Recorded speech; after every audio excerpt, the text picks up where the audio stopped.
The fall off is here, and here are my thoughts. I've been asked multiple times about this, but I'm gonna go ahead and talk about the fall off. I'm actually on the second disc right now. I wanted to give it some time, to be honest with you. And if you listen on Twitter, that's dope. Appreciate you popping in. The title is different than what I'm actually doing right here.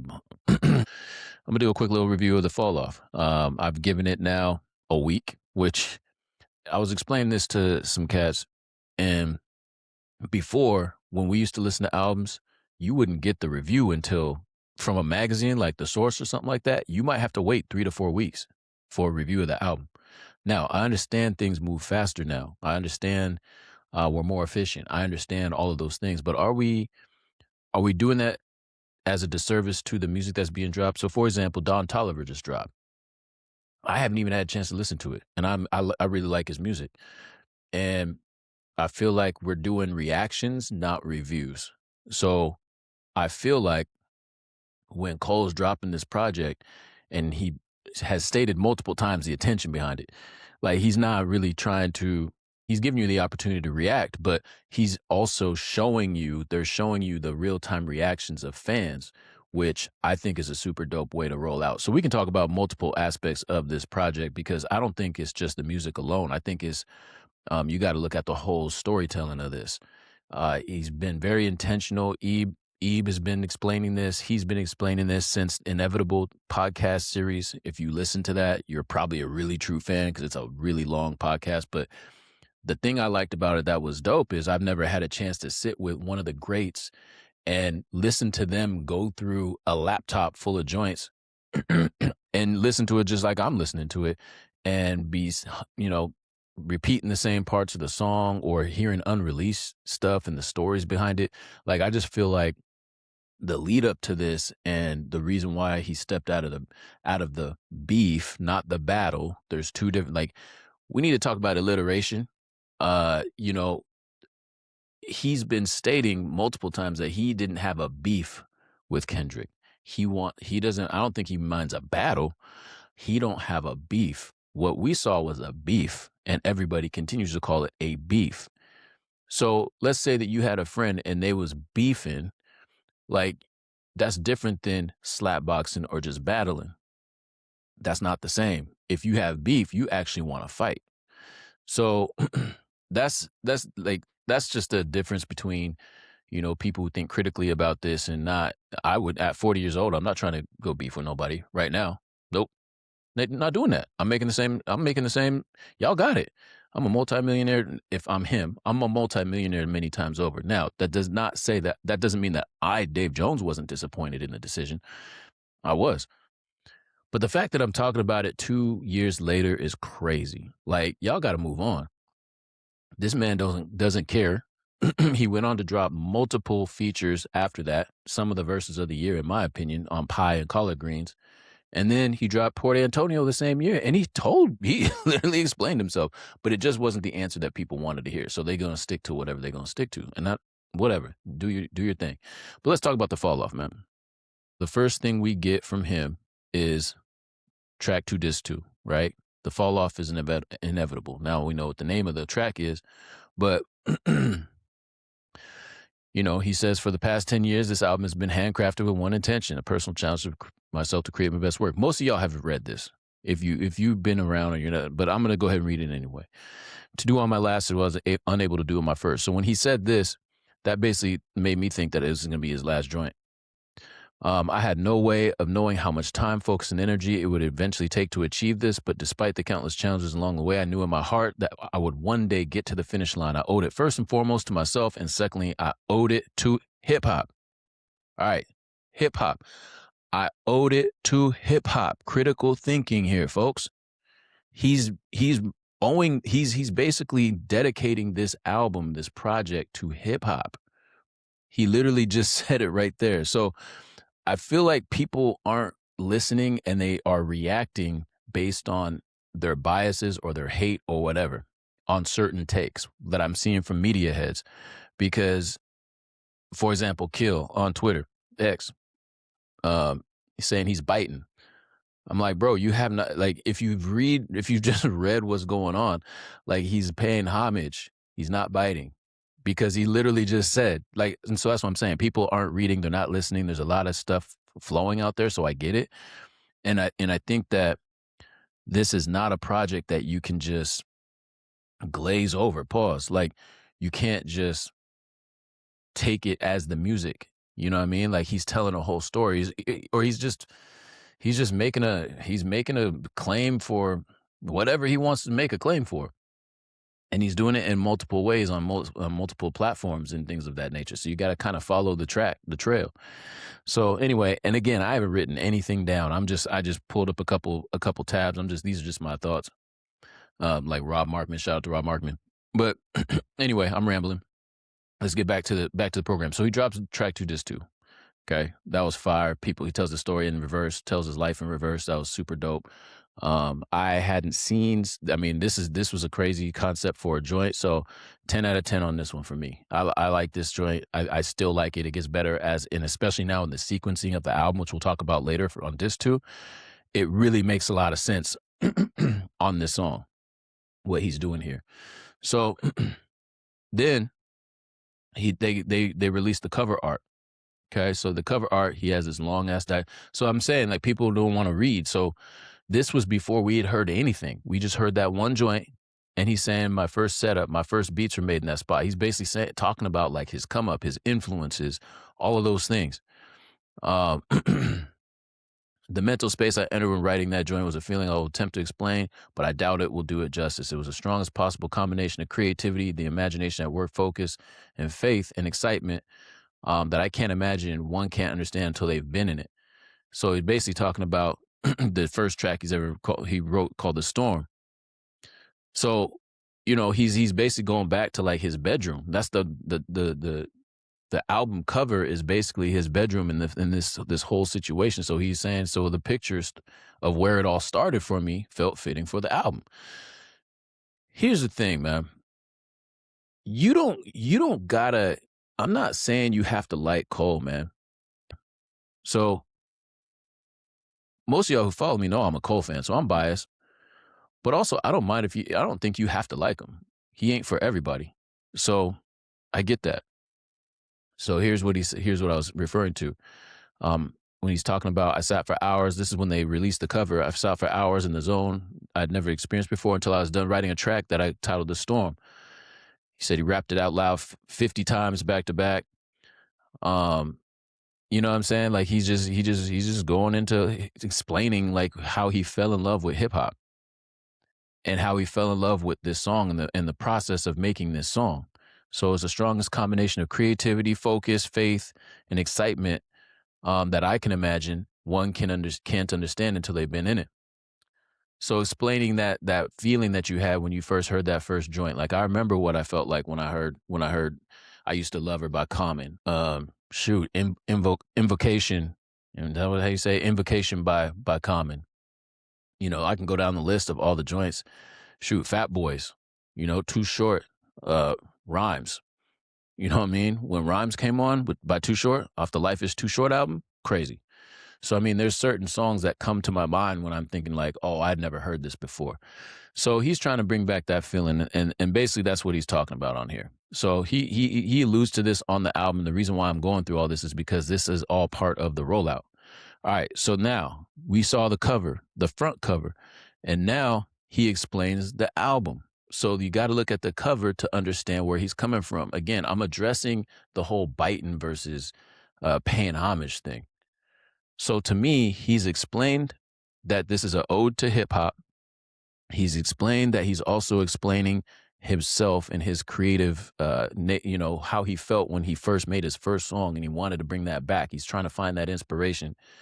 And now here you look at the cover, you got 50 Cent, you got all of his influences. Look at Exhibit right there. Y'all probably don't even know who that is. Exhibit's dope. Look at all the, you got Rough Riders, you got like Water for Chocolate, you got the classics up here. What is that? Is that Prodigy? Common? But anyway, I'm sure they couldn't, get clearance on certain things. So you got Cannabis right there, Eminem. So I know that they had to clear having some of these Helter Skelter right up here. I know they had to clear some of this. Beanie Siegel, first joint. So, he's basically that's the era that I came up in. You know, some of these, and then he talks about, you know, what the disc is, what the discs are. Disc 29 tells a story of me returning to hometown at age 29 after being in New York for a decade. Disc 39 gives insight to my mindset and a similar trip home, except I'm 10 years older. So I mean, he's basically, you know, breaking all of this down. So let's talk about this. Now this cover drops. This is the cover. You look at all of his influences: 50, Beanie Siegel, you got Exhibit, you got Eminem, you got Rough Riders, you got Cannabis, you got Like Water for Chocolate. You know what I mean? You got classics up here. So I listened to all those. I was a little bit before that, but I was probably more late 80s. So, but this is dope. You know, like some of these verses for the come up were written when I was just 19 years old. So he's just talking about how he came up and blah, blah, blah. And then he gets into The Fall Off, a double album made with intentions to be my last, brings the concept of my first project full circle. So he's just, I mean, that's what I'm saying. When you look at this body of work, one part of it is I'm hearing takes on this, and they clearly did not like listen or read or even pay attention to all of the lead up in the rollout. And that's okay. I'm just saying, like, it's okay. Just don't you loud and wrong. You know what I'm saying? Like, and you just say you don't like it, or just say you don't like Cole. I'm good with that too. Like, don't just say you don't like Cole. Just say I don't fuck with him. I don't like his voice, or he's not for me. He ain't been my guy. Like, whatever. I like this dude better. Cool. Like, I don't care. I'm just trying to explain like the reasoning behind all of this stuff, because people are coming with takes that to me are, it tells me that you have not paid attention to what he's trying to do here. He's trying to create a body of work. So he talks about Disc 29, Disc 39. I think you've all seen that. Disc 29 of him returning back to his hometown at age 29, after being in New York and, you know, getting put on and blowing up and all that.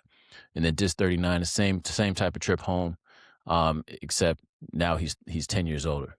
So he's got a kid. He's been with his woman. You know what I'm saying? Like, so he's grown up. So anyway, that's that. So the cover comes out. Then they drop this little thing at midnight. So that's the day of. So as we're getting into, you know, this project, and as it's coming out, I'm looking at all this going, okay, he's dropping the reasons why he's dropping this album. Okay, let's get to the music. That's probably what you came here for anyway. So I'm going to bring this up. Let's look at the track list of The Fall Off. So when I go through this and I put it in, so I hear the first joint, 29 intro, James Taylor. I was like, this is dope. Must be part of the theme. He's going back home to Carolina. I was like, okay, I get that, because I read all the stuff. So it made sense why he had that intro to me. It threw me off for sure, but whatever. 2-6. When I first started hearing it, I was like, what is this? Like, it sounds like the beat, I don't know, sounds like is the drums is off a little bit or something, but it works. And I'm just going through my first reaction. But now, as I look at this album and I keep playing it, everything makes sense. So him explaining 2-6, like how they are, like just welcome to Fayetteville, whatever. Safety, to me, one of the best joints on the album, obviously. I think everybody loves this joint. My son, Tay, loves this joint. Like, he said it's his favorite. It reminds me of One Love. So him explaining, like, coming back home and people trying to hit him up. What's your number? Like, I know you got a lot going on, but yo, hit me up. Like, I'm the man from your man from back home. You know what I'm saying? Like, come chill with your boys. So this is a dope track though. The minute it comes on, it's infectious. It sounds just like Nas to me, One Love. And even my wife, who doesn't even listen, she's like, I don't even listen to these dudes. And it sounds like Nas. I can tell you that. And I was like, yeah, you listen to a lot of Nas though, because of me. But still though, he sounds just like Nas on that. Run a Train is fire to me. I love when Cole gets in his, I just like it when he gets in his rapping bag. Like, I want bars from Cole. Oh, you know what I forgot, bro? I forgot the first part. So before this mixtape dropped. So the week before the Fall Off drop, I'm going to go back to that joint. But the week before, the mixtape, the Fall Off drop, he dropped the Birthday Blizzard mixtape. So if you're from the era of DJ Clue tapes, like this made me, when I'm driving around to this joint, it made me feel like it was back in 96 again, bro. Like, no joke. And he went over bad boy beats. And he's just rapping. There's no hooks. There's nothing. He's just rapping. And that's what used to happen on Clue tapes. Nobody was making no regular songs on Clue tapes. You was on there to rap, period. That's what the Clue tapes was for. So, and if you were on there, you knew you were hot, you were like someone up and coming, or you were that person, that dude, that woman, whoever. If you were on a Clue tape, you were vetted and you had to come with it. So I was expecting a lot out of these freestyles, and I got exactly what I wanted. The 99 Build freestyle being the best one. Like, that one was crazy. Like, when he gets into the bag of, oh, man, let's look at this. So I'm gonna tell you, let's look at the 99 Build freestyle lyrics real quick. So this is where he goes crazy to me. He said, these niggas swear they doing numbers, but it's more to the story. You bust it down as bought as streams and kids ordering merch. When niggas hate, it's like a blessing in the form of a curse. He gets down to the part, this part right here. The only way of describing this way that I'm rhyming is a picture of Jeffrey Dahmer walking a carcass across the carpet, the Marshall Faulk of the roster with all-star offense. When he said that, I was like, yo, I rewound that on the 99 Build freestyle. I think this is the one that everybody likes. It's over Money, Power, Respect by the Locks. This is one I think everyone liked. But here's another thing that's funny about right now, and all of the takes on this Cole album is when he goes back to, let me see if I can go back to the first joint. So the Bronx Zoo freestyle. He says right here, in a Ferrari or lamb truck for the top screen, da, da, da, da, da, da. In the first bars of this mixtape, somewhere along the way, I hate to say we lost shame. Grown men peddling gossip of all things. I remember when it was rapping and ball playing. Now the bread and butter is yapping and parlaying. Oh, man, your name's a big conversation. Max deals for Luka Doncic, lodging the 8. And so this, nowadays you can make a grip commentating if you master two skills, either dick riding or hating. You know what I mean? So he's addressing all the podcasters. He's addressing the media basically. And you know, I liked that. I was like, yep. I mean, he's right. Somewhere we lost the recipes. That's what he's saying. So I really liked, I really messed with this because this is the Cole, just me, being real. I like this Cole. If Cole's in this bag right here, this is all I want. I don't need all the rest of it. You gave me this, I'm good. All right, let's go back up to the album though. So he's telling his story. Safety's dope. Run a Train, dope. Future. Poor Thing, dope. He's addressing this dude back home who he's beefing with. I actually skipped this joint the first time through because this is where I have some feedback. If I'm listening to this sonically, I wouldn't have put Poor Thing in this spot. I might have moved it somewhere else. But but from the story perspective, I get it. Because he's back home, he's saying like, F the world, let's run a train. Like, he just rapping and talking about like how nice he is, whatever. Poor Thing, he's addressing old boy. And then Legacy, he goes into like a love joint, or he's talking about hip hop in a way on this one too. Most people want to go to I Love Her Again, but Legacy is actually the first part of that. So Legacy is, you know, he's trying to get with his chick, and he's still kind of youngish here. So, and he's talking about hip hop in a way here too. And then he follows it up on I Love Her Again on the second disc. So I haven't seen that take that often. I think a couple people did, but you know, Poor Thing, I probably like sonically after I heard Run a Train, it got kind of slow because I love the 2-6 Cole. Safety was dope, little hip hop jazzy joint, and then you rapping, and then I'm like, all right, let's pick it back up again, right here. And then Poor Thing came on, I was like, I'm not trying to hear that right now, you know, like, and I feel like in the sequencing sonically of this project, I would have changed that right there. But I do like this joint. It's super crazy. The second verse on that is crazy. When he's talking about punk bitch and he just that's yeah, I work out to that and that shit is that shit get me lit. Legacy's dope. He said that this is the first joint that he made for the Fall Off. This is the first song. It sounds like it. It sounds to me a little dated, but I like it though. You can tell. I think was that who executive produced. God, I can't. The name is skipping me right now. He did Middle Child, Toronto dude. God, it'll come back to me. But anyway, I think he helped with the drums on that. Clearly, Bunts Road Blues, man, bruh, Alchemist, and I didn't even need to look at the credits to know that Alchemist did this joint. Alchemist, Future, Thames, and Cole. This song right here, bruh. Here's what I need from Cole. I need an Alchemist times Cole album. I need an Alchemist and Cole album. Alchemist is getting ready to drop with June and Currency. Shout out to them. That's gonna be a fire album. He dropped with June and one of my favorites of last year. He dropped with June and 2 Chainz last year. That was fire. I need a Cole and Alchemist project. So if you're listening, Alchemist, which I know you're not, but I need a Cole and Alchemist project like ASAP. Alfredo 2 was one of my favorite joints last year. I thought Alchemist ran last year, like hands down. Like he was crazy. He went crazy last year, and he's still going crazy. So Bunts Road Blues was crazy to me. Who the Fuck Is You? That was the one I rewound first time. Like going through this the first time, that was a song because that's the Cole I was trying to hear. Like I just told you, I liked the Birthday Blizzard joint a week before. This is the Cole I like personally.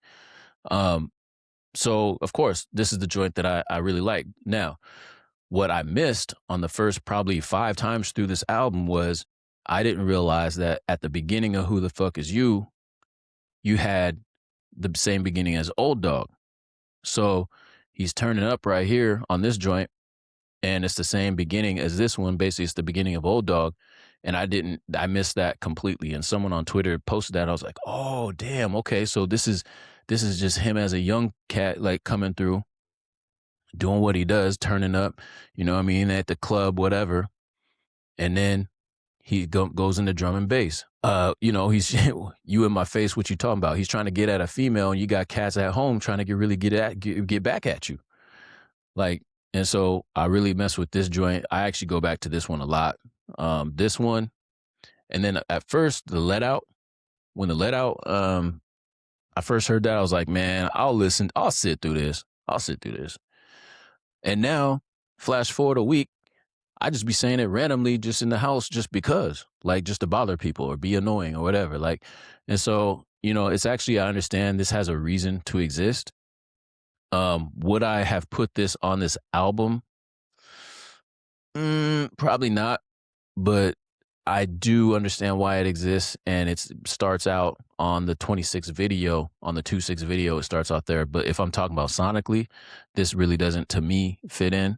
But I do like the joint. It's catchy. You know what I'm saying? So I'm not saying I don't like it. I'm just saying from a sonically perspective, I'm good. But from a storytelling perspective, I love it. So like I get what he's saying. Like this is like a movie, you know what I'm saying? So then you got Bombs in the Ville, Hit the Gas. So he's talking to the chick, the Let Out. And then he goes back and he's trying to see, are you still there? You know what I'm saying? Like I was coming back because I had to go talk to my mans or whatever. I don't know. He's saying something, but he's basically going back to see if old girl's there. And this one I've gone back to all week. The reason I just think is when he's in this bag on this joint to me, and then they do the beat switch up for Hit the Gas. My goodness, we had Grippy. So he had one of the worst songs he's ever made, Grippy, last, I think in 2024 that he dropped with Cash and Cobain. And he was kind of sliding on it. I'm not going to lie. He was kind of sliding, but it was a bad song. And I feel like we needed that to get Hit the Gas. Like if we didn't get Grippy, we need that to get Hit the Gas. Side, let me do a side story here. So when we had Yeezus and everyone didn't like it, I liked Yeezus. When Yeezus came out, I actually liked that album because I felt like for Kanye's trajectory and for his creative nature, I was like, cool, go off the deep end and go do something crazy. And I actually thought a lot of it worked. But then when he came out with the Orange album later on, I felt like he had mastered that sound. He wasn't all the way there with Yeezus, but you needed Yeezus along the creative process to get to, you know, what we had with, excuse me, what was that album called? Saint Pablo? Let me see. Because I keep forgetting it. I'm gonna look it up right now because it's bothering me. It always bothers me when I try to say the name of the Life of Pablo. Yeah, so we needed I love the Life of Pablo. That's one of my favorite Ye joints.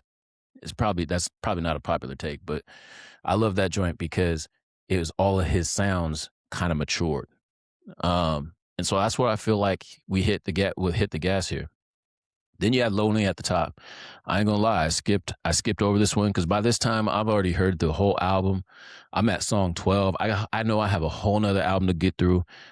So I understand why people don't like certain things or whatever, but this album is made so that you have to listen to it multiple times. It's not for a reaction. You know what I'm saying? This song is not a reaction joint.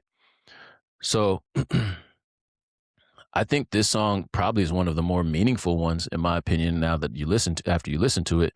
And he's just basically talking about like, yeah, I'm finna fall off. Like someone's gonna take my spot at some point. Like that's just the way it works. We've watched all these dudes not fall off necessarily, but they ain't at the top no more. You know, like Nas or a Lil Wayne or, you know, and cats keep going and trying to reclaim or rebirth like whatever that was. And it's like, nah, be the evolved version of yourself. I guess what he's trying to get to for himself. He's not telling everybody else. He's just saying this is how I feel. So he said, yeah, listen, I want to help my favorites to find that spark again, somewhere deep in their hearts again. Man, chasing them is how I made it. Like I was chasing them.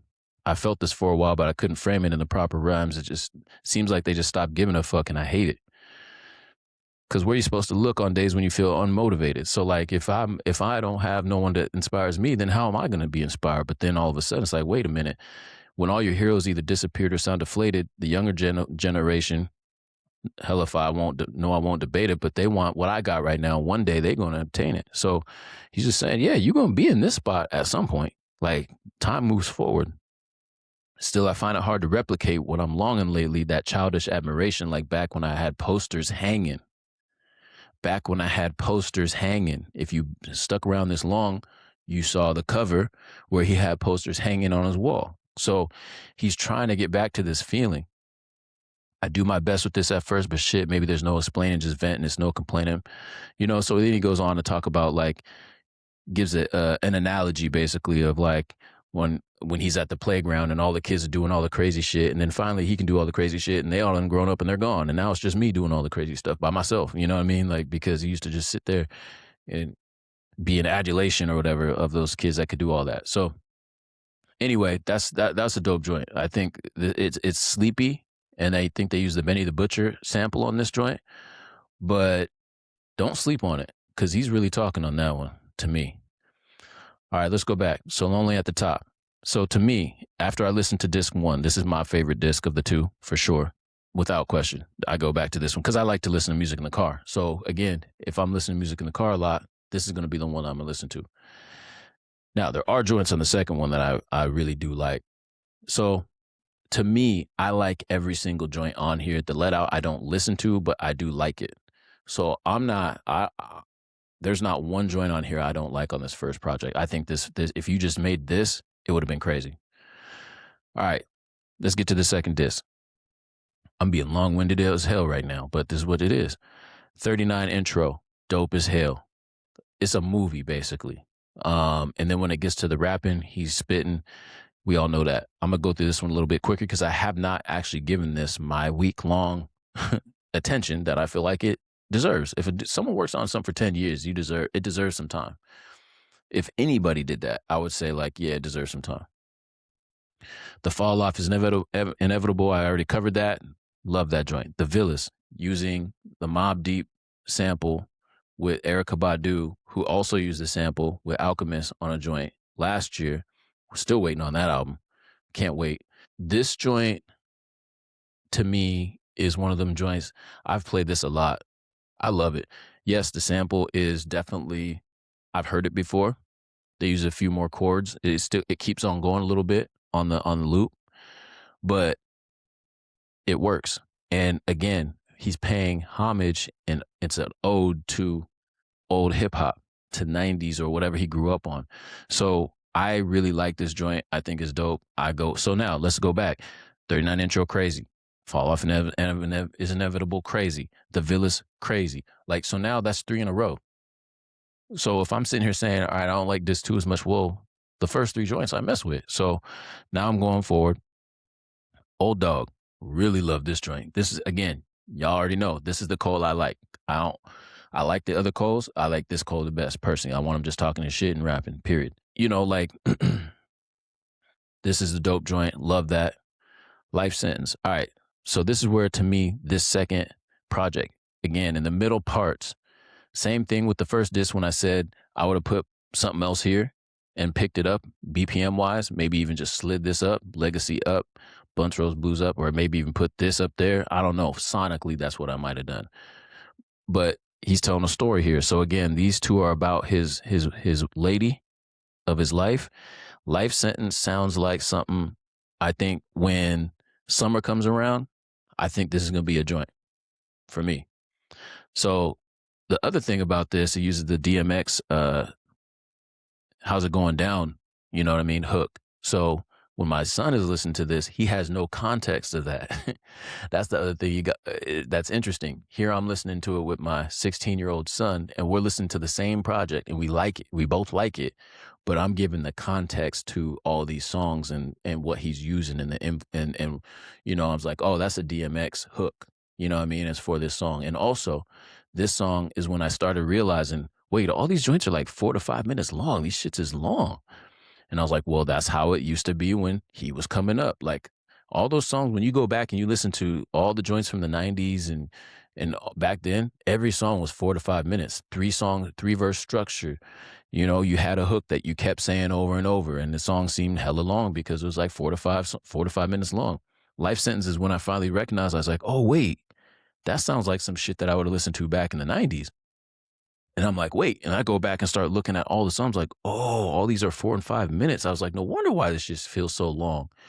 And to me, that's an Easter egg of him being like, this is an ode to when I was inspired and what got me inspired in hip hop and all those things. And so there's a lot to this album, like a lot of Easter eggs in this album that is very intentional. And I was like, man, this is dope. Like, even if I don't like some of the songs, which there's not many I don't like, I appreciate the thought put behind it. You know what I'm saying? I appreciate the thought put behind it. All right, so let's go. So we got Life Sentence. I think this is a dope song. I'm not crazy about it, but I want to wait until summer to see how it hits then, because here it's in the wintertime and it's like, it feels more like a barbecue like song that you're playing with the sliding glass door open in my life. I'm old. And we're barbecuing and you're making something and it just comes on and you're like, ooh, this is a little dope joint. I could have done without Only You and those at the same time. I could have done without both of these. I feel like this drags. I don't feel like I like the song. To be honest, I don't even know what it sounds like right now in my head, because I feel like these two could have just, like, I don't know. I feel like it drags on right there a little bit. I would have, like, maybe even taken that out or put something else there. Now let's get to Man Up Above. Man Up Above is crazy. Man Up Above. What got me on this is the Hooper references, the Nas Reed line, the Mellow line. I really mess with those. Let me see if I can find those lines, because those lines is crazy. Let me see. I'm gonna go see if I can find a Man Up Above. Now, mind you, by the time you get to this joint, you're pretty far in. So this is the joint, like, that my man D Smith, when I was like, I hit my man D Smith up. He's from Philly and he's on the East Coast right now. And I was like, hey, and he's, we old. So I needed to remind him, like, hey man, the Cole's about to drop, bro. Oh, I ain't been listening to music. Shout out to D Smith. The Cole's about to drop. Oh, I ain't listening to music. I was like, bro, you need to just tap in. But this is the joint that he was like, Man Up Above. Like, yeah, all right. So when niggas is stretching shit like a new school power forward Nas read range, but when these boys are shooting, niggas start breathing strange. I love that line. That shit is dope. And then where's the mellow line? The mellow bar is crazy too. Where's it at? Whole lot of this is my shit right here. And this is the joint that I think a lot of people like. Oh, here it goes right here. So he's just talking about cats around the way. Put 7 in his torso and turn in. Put 7 on his torso and turn them into mellow, but no mid range ISO back to the basket. The streets raised him a bastard wrapped in a casket. Like, I just think for me, since I'm a hooper, he's a hooper. I really like them type of bars. That's just me. So Man Up Above was crazy. I Love Her Again. This is a joint that they actually teased on the little thing before the album dropped that day. That day they teased I Love Her Again. And the minute the drums came on, I was like, oh, and it's using a common sample. I never knew a la. So, I was like, all right, cool. And, I think a lot of people canned this because of the concept has been done multiple times over, hip hop as a woman. And I agree. So I was like, I've heard this before, but also I know what the whole point of this album is. So he's paying homage to what inspired him, and he's trying to bring back that sound. So I was like, all right, cool. It sounds dope. It's going to be really dope in the summer when it starts getting nice out, and I'm you're at the kickback or whatever. For me, if I went to a coffee house and they were playing this, I'd be bobbing my head instantly. Like it wouldn't even be like I'd be like, yeah, thank you for playing that. So I can't say I don't like this song. I think it's been overly criticized for the concept. Because again, if you go back to Legacy is the first part of that, and then this is the second part. I Love Her Again. I'm inspired again. I got a woman now. Life sentence, only you. I got a woman now. I'm older. Man Up Above. These dudes is doing crazy shit. Oh damn, I love her again. I love hip hop again. Now let's get to What If. I liked the beat on this joint. I think it's really dope. For me personally, I didn't need this concept of Biggie and Pac and what would happen if they didn't do whatever. And if he apologized to him, whatever. And I think it's a roundabout way to address the apology. I don't think he needed to do that personally. I don't think that was his intention, but it kind of might have been because everything's intentional with this dude and his team and how they moving. But now, when I changed my mind on this one is when I heard the AI of Biggie and Pac over the flows that he did, and he got their cadences down pretty good, man. And that's honestly doing that Easter egg again is what made me like this joint a little bit more. Am I going to be playing it for myself? Probably not. Do I like it? Yes. Does that make sense? So I don't have to like every joint on here that I'm going to play all the time or nothing like that. But so far, second disc, to me, I'm going to play certain songs. I like them all, but What If is dope. I like the beat on this joint, though. That's the thing. I really love the beat. I wish he would have just been rapping about something else.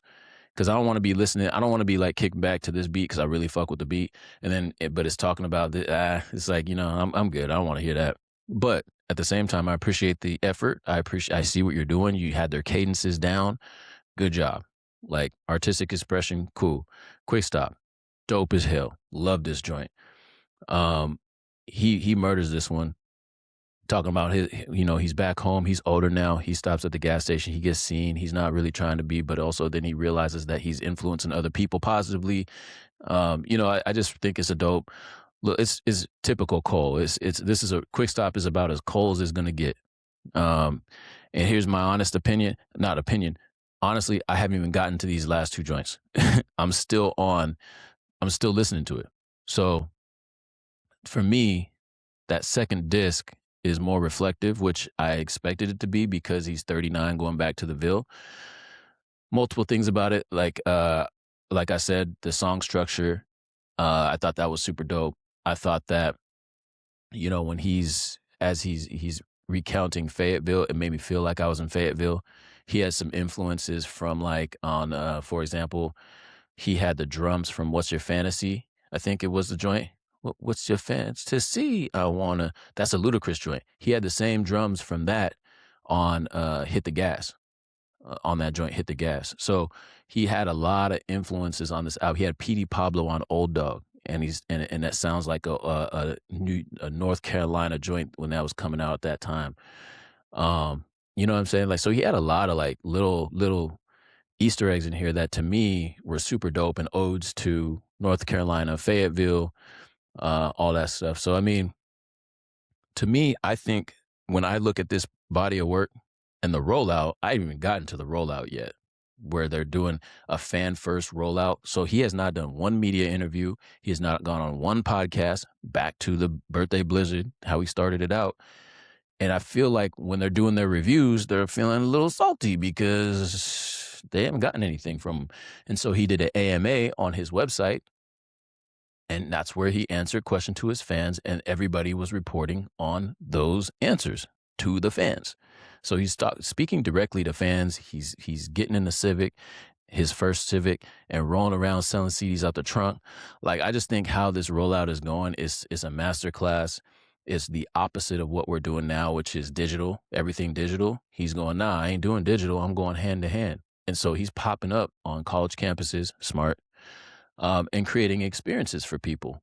And I don't think we've had an artist this big do anything like this and be this accessible and basically calling it out without being a surprise pop-up somewhere. Like, yes, he's surprised, but everyone knows he's on the road. He's in New York right now. He just tweeted he's in New York. So it's just like, oh, damn, I hope he don't go to Harlem because Cam might pull up. So anyway, that'd be super dope if he got it with Cam, though, if they got up together and they figured something out there. So anyway, that's my review of this album. I really like it. I only put it up against double discs.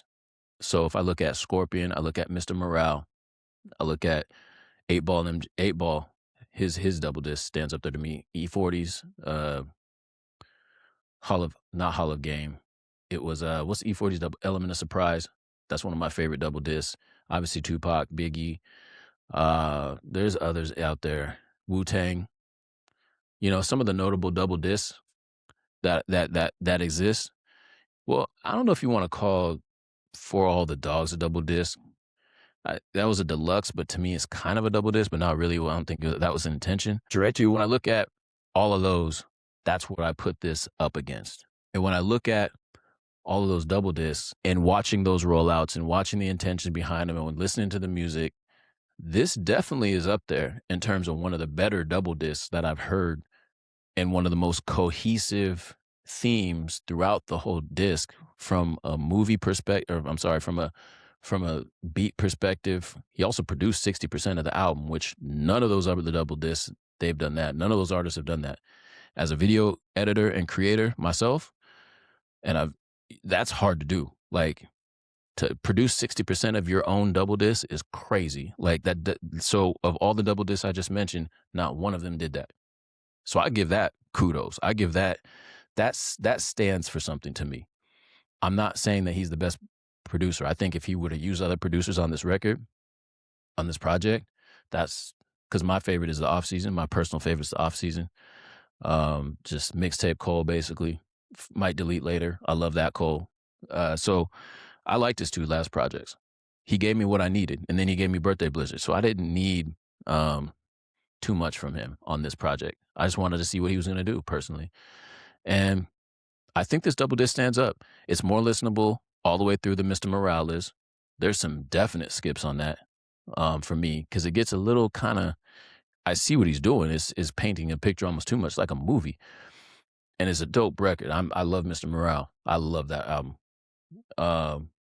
But there's parts where it's just like, all right, I see what you're doing. I think that this one is more meaty, pause. I think it has more rapping. I think it has more intention in terms of the rollout. I think it has more, it just has more. There's more around it. I get to see more. I get to know more about the artist. Scorpion had hits. I love the Scorpion album. I love them. I love them all. But it didn't have the intention that this album had. So it lands somewhere in between both. You know what I'm saying? So it's a little bit, it has some joints on there that I really enjoy. Scorpion had more joints that like I'd enjoy in a club or something like that. Or if I'm rolling, whatever, Mob Ties, I had all this other stuff on there. But then when I heard all the reference tracks for that, I was like, oh well, you didn't even, that's not even your joint. So Scorpion's out. That's a entertaining double disc because I heard some of the I heard the reference tracks, and it's like, all right, man, like that's cool, whatever. But you didn't even change the lyrics or the cadence or nothing. Like you just, all right, bet, like that's cool. That's just not, and that's not a knock. I mean, I guess it is a knock in terms of this conversation. I still like the songs. It doesn't make me think any differently about the songs. But when I'm comparing it to other bodies of work of people who actually write lyrics and do their own thing and produce the whole shit, like it's not even a comparison in terms of artistry. So to me, so that would leave then the Fall Off to be, to me, better than Mr. Morale, better than Scorpion from my criteria. My criteria is different from yours. But it's not better than Life After Death, Biggie. It's not better than that. Not even close. It's not better than All Eyes on Me to me. I'd have to go back and listen to Element of Surprise by E40. I really love that project. That's just a personal bias too. I'm a West Coast head, so you know the Fall Off is dope to me. I think it's possibly his best body of work. It's not my favorite, but it's his best body of work in my opinion up to this point. There's your review. You got what you wanted. I spent damn near an hour talking about this goddamn thing. Now, can you just enjoy the record, man? Just enjoy the project. And if you hate Cole, just say you hate Cole. It's okay. Just say you hate Cole, man. It's good. All right? Brick by brick. Be good. It's okay to say hate Cole, or it's okay to not even listen to Cole. Don't even listen to him. Don't even talk about him. It's okay. Just say you don't like him. I'm good. But to not respect the intention, producing damn near more than half of it, rapping his ass off, the Birthday Blizzard mixtape, the rollout, like this is crazy. This is crazy. So with that, brick by brick, y'all be good. All right? Peace. Brick by brick.